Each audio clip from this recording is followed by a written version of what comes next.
बेहतरीन drama serial शिद्दत में आप देखेंगे कि बार बार अब उसको सुल्तान साहब समझाने की कोशिश कर रहे हैं कि ऐसा ऐसा ना हो कि कल को सारा ज़माना तुम्हारा दुश्मन होकर रह जाए, क्योंकि तुम्हारी जो हरकतें मुझे नज़र आ रही हैं, मुझे नहीं लगता है कि तुम बचने वाली हो।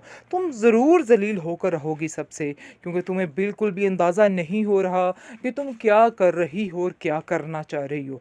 बस मैं तुमसे यही कहता हूँ कि अपने इस अंदाज को बदल डालो, अपने जहन को बदल डालो।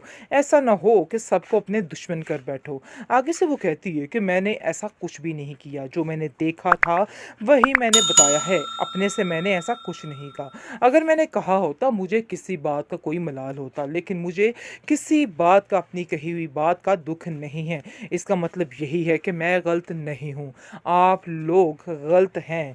आगे से आप देखेंगे वो कहता है कि मैं तुम्हारी माँ से बात करता हूँ।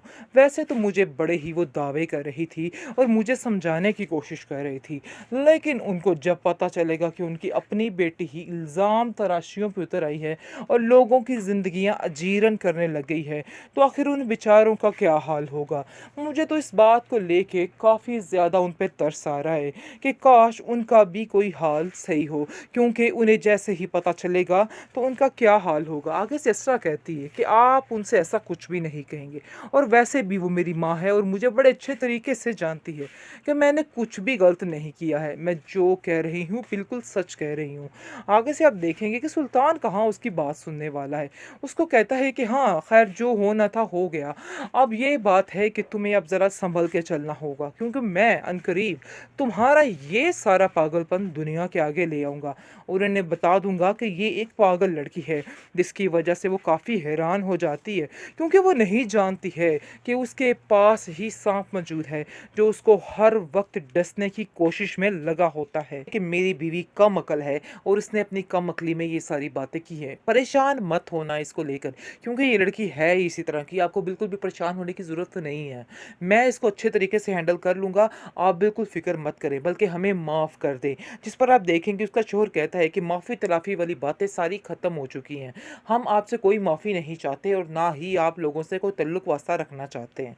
बहुत ज़्यादा सुल्तान अंदर ही अंदर खुश है, क्योंकि सुल्तान ने बड़ी ही चालाकियाँ की हैं, बड़ी ही बेईमानियाँ की हैं इस बेचारी इसरा के साथ, और इसरा बेवकूफ़ लड़की को अभी तक समझ नहीं आ रही कि आखिर असल मसला कहाँ पे बना और क्यों बना और कैसे बना। वो अभी भी समझ रही है कि सुल्तान बिल्कुल ठीक है, लेकिन जब ये पर्दा फाश होगा तो असरा को चाहिए कि 4 5 6 चपेड़े इसके मुंह के ऊपर लगाए, क्योंकि ये इंसान जो है बहुत ही शातिर इंसान है। इसने उस बंदे को इससे दूर कर दिया जो इससे मोहब्बत करता था, क्योंकि कहीं ना कहीं ये इंसान भी जानता था कि मशल अपनी दोस्त पर जान निछावर करती है, उससे बेहद प्यार करती है, लेकिन इस चीज़ का बदला लेने के लिए उसने ये सारी हरकतें की, ये सारी गेम रचाई।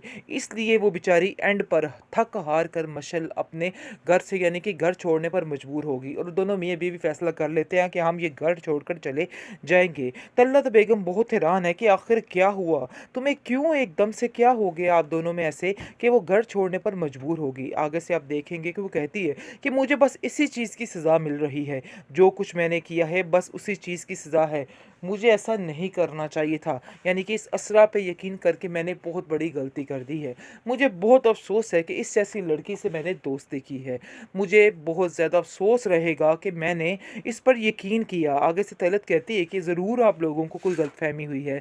आप लोग दोनों यानी कि बैठ के अपनी गलतफ़हमी को दूर कर सकते हैं, लेकिन असल जड़ सुल्तान ही था जिसने ये सब कुछ किया है। बेहतरीन ड्रामा सीरियल शिद्दत में आप देखे हैं जी क्या हो रहा है।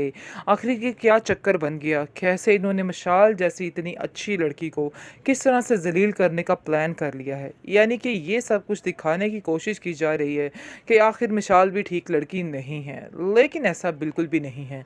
वो सिर्फ और सिर्फ असरा की खातिर ये सारी बातों को कंट्रोल कर रही है, क्योंकि उसे हर बार गुस्सा आया है जब जब सुल्तान ने असरा को जलील किया है और सबके सामने उससे बदतमीज़ी करने की कोशिश की है, और उसने इस बात का खरा जवाब दिया है। लेकिन अब जाकर असरा को इस चीज़ का अंदाज़ा भी हो रहा है है कि काफ़ी ज़्यादा चीज़ें ठीक हो रही थी, लेकिन इसकी वजह से काफ़ी ज़्यादा चीज़ें फिर से ख़राब हो रही हैं।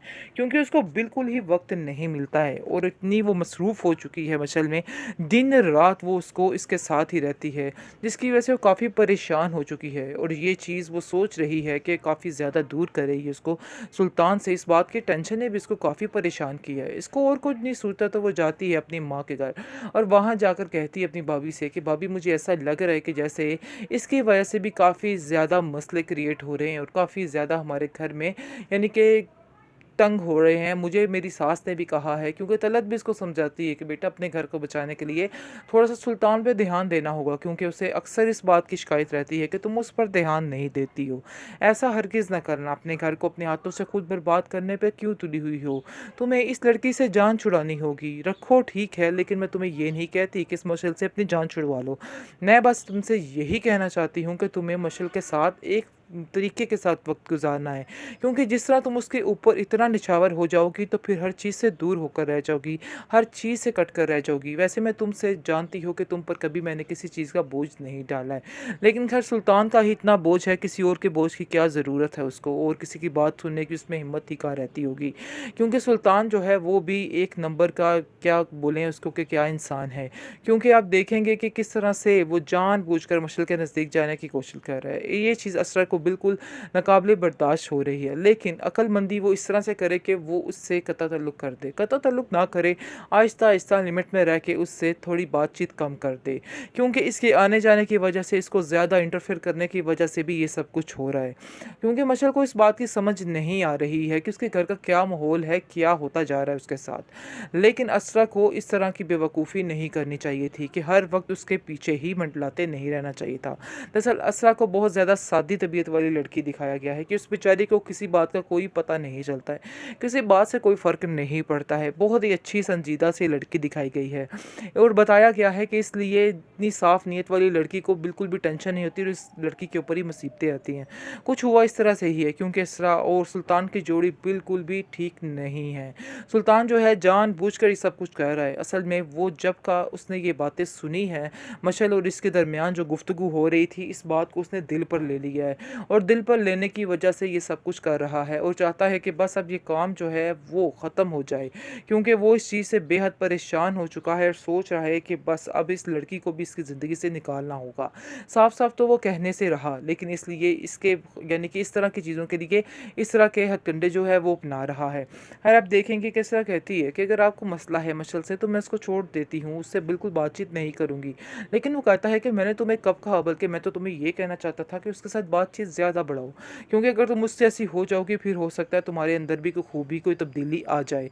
लेकिन मुझे नहीं लगता कि तुम्हारे अंदर कोई भी खूबी, कोई तब्दीली आ सकती है। तुम जैसी हो वैसी ही रहने वाली हो। असरा इन सब चीज़ों को सुनकर और ज़्यादा बेचैन और ज़्यादा परेशान होने लग जाती है कि आखिर मैं जो मर्ज़ी कर लूँ, इधर कोई किसी की यानी कि कोई नेकी नहीं है मेरी। मुझे ऐसे ही ज़लील किया जा रहा है।